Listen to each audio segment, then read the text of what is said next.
Estos últimos días mucho se ha hablado de educación, es que los chicos no han tenido clases.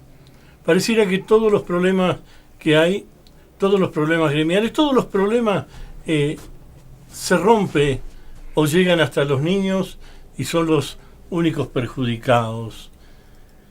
Los gremios quieren tener solidaridad con otros gremios, hacen paro, los chicos no tienen clase. Los gremialistas quieren marcar presencia, porque tienen que estar presentes en todo, hacen paro los alumnos sin clase. Los maestros quieren mayores salarios y ¿quién no? Los alumnos sin clase. Los porteros quieren mejorar los salarios, los alumnos sin clase. La comunidad quiere un mejor edificio escolar, los alumnos sin clase. Fuente Alba 1, Fuente Alba 2, Fuente Alba desde el regreso, no sé. Los alumnos sin clase. Los estatales quieren mejores sueldos, los alumnos sin clase.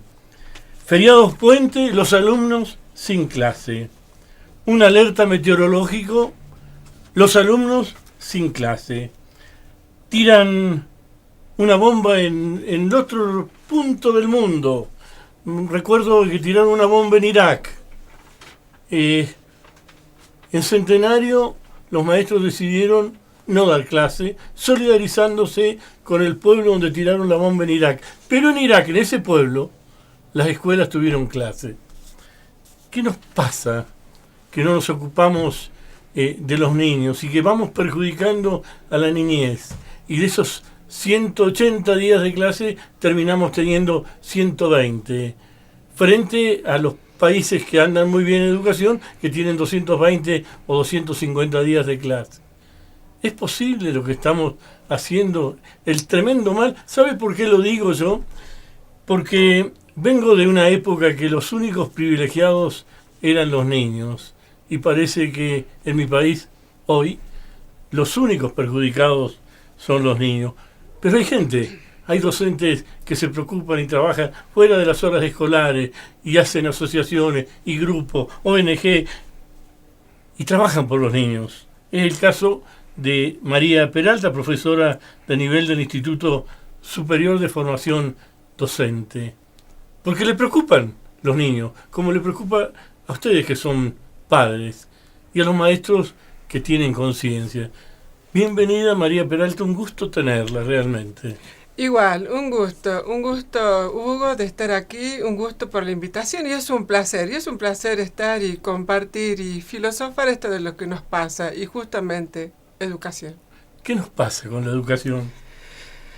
Es una situación muy compleja en cuanto a plantear la educación y plantear también en relación a la enseñanza, que es lo que se desarrolla en las escuelas, ¿sí? Entonces, hablamos de educación y hablamos de escuela.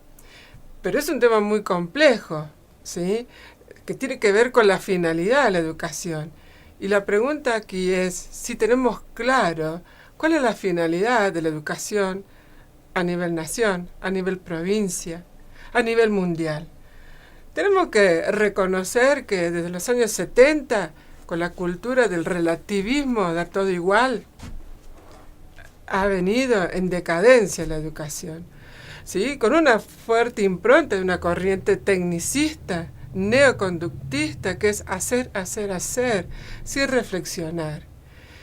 Y en el medio, ¿sí? Las cuestiones, ¿no? Que van como disminuyendo, van quitando, van restando, que tiene que ver con la calidad para enfrentar los cambios sociales, ¿sí? Hoy la educación, y la verdad que me hago cargo de lo que yo digo, en la provincia de Neuquén, la defino como nefasta, mediocre. Es decir, aún en el marco de la formación docente hay que hacer todo un trabajo, porque imagínense el círculo.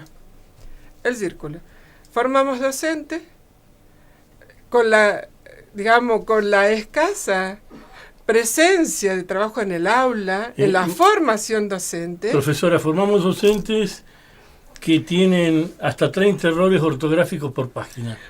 Ya vamos a ver las cuestiones, digamos, didácticas. Algo le está pasando. Las cuestiones didácticas. Quiero que miremos este proceso. ¿Cómo no? ¿Sí? Formamos docentes, ¿sí?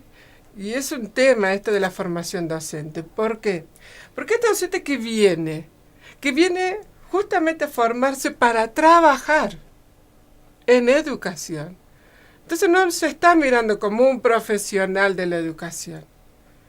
Y el término trabaja, ¿sí? Se asocia al trabajador. Entonces se mira como el trabajador político pedagógico. Y ahí entramos a emparentarnos, ¿no? Digamos, con el auxiliar de servicio, ¿sí? Que son los que tienen que mantener limpia la escuela, ¿no? Y en estos de los reclamos. Digamos, nos emparentamos como trabajadores. Sí. Pero hay una función clave. Si nosotros reconocemos... Yo respeto muchísimo el trabajo de los porteros. Para mí, y he tenido siempre un trato con los porteros bárbaro. Pero 3 porteros no pueden parar la educación y perjudicar a los niños. Totalmente de acuerdo. Es decir, los servicios que están a cargo, los auxiliares de servicio, no pueden manejar la dinámica o conducir la dinámica de una institución educativa. Eso muchas veces se lo he planteado al directivo donde yo trabajo. Si no puede ser que la escuela esté cerrada. Pero estamos mirando, yo interpreto la lectura que hago que se solidariza con los reclamos. Y perjudicamos a los niños.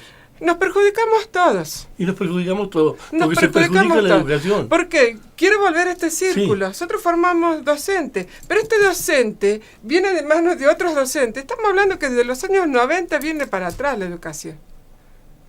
Desde los años 90. ¿Sí? Entonces, por eso habla, bueno, ¿cómo te pasa la primaria este docente? Este niño. ¿Cómo pasa el nivel medio al joven? Y este joven viene a superior. Y de acá sale y seguimos el círculo vicioso de la mediocridad del proceso enseñanza-aprendizaje. María, es plan B la educación. Ser docente es plan B. Es terrible. Cuando tengamos esa representación. Plan A, ser docente, cuando quiero ser docente, esa es la diferencia con el viejo docente, no porque aquellos eran más inteligentes ni más buenos, eran porque querían ser docente. Ahora es plan B, no pude hacer esto, no puedo, y entro como docente. Y no tienen la vocación, aquella prestancia, aquellos que distinguían un docente. Por eso era un distinguido, un docente dentro de una sociedad. Sí. Es increíble y admirable, ¿sí?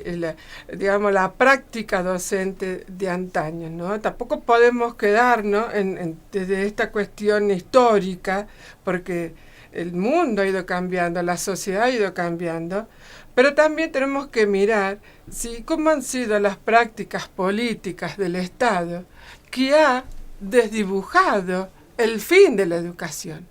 Recordemos históricamente que estos docentes acompañaban en la formación del niño desde el nivel inicial hasta que podemos ubicar la escuela normal, ¿no? Que egresaban como maestros, si queremos ubicarnos, digamos, en esta de la cuestión docente.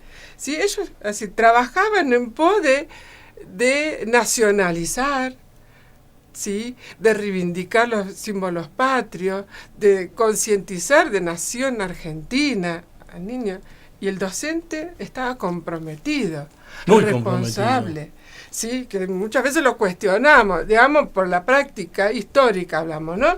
Mantener esa línea normalista, la norma, sí, la higiene de pelarlos a los chicos, de sacarles los piojos, de trabajar, de abrir la escuela, cerrar, tener el desayuno, tener la merienda. Hoy esa función se ha desdibujado. María, considero que tendremos que mirar, primero, yo como profesional de la educación, porque yo me defino como profesional de la educación. Hay otros que se definen como trabajadores de la educación, y es ahí donde empezó la degradación del maestro. ¿Sí? Entonces yo hago una lectura crítica sobre esas prácticas, ¿sí?, de lo que queda. ¿Por qué? Porque tampoco podemos caer en la figura autoritaria de ese tiempo también, ¿no? Seguro. Pero, bueno, para ese tiempo funcionaba. Pero nosotros si pensamos en procesos democráticos, tenemos que realmente atender nuestra propia práctica, nuestra propia profesión, para poder acompañar y tener la convicción y la credibilidad de que es posible que cambie el mundo. Estaba leyendo la educación argentina entre los niveles más bajos de la educación en el mundo. Reúne 383 puntos y comparte el puesto 63 con Ghana.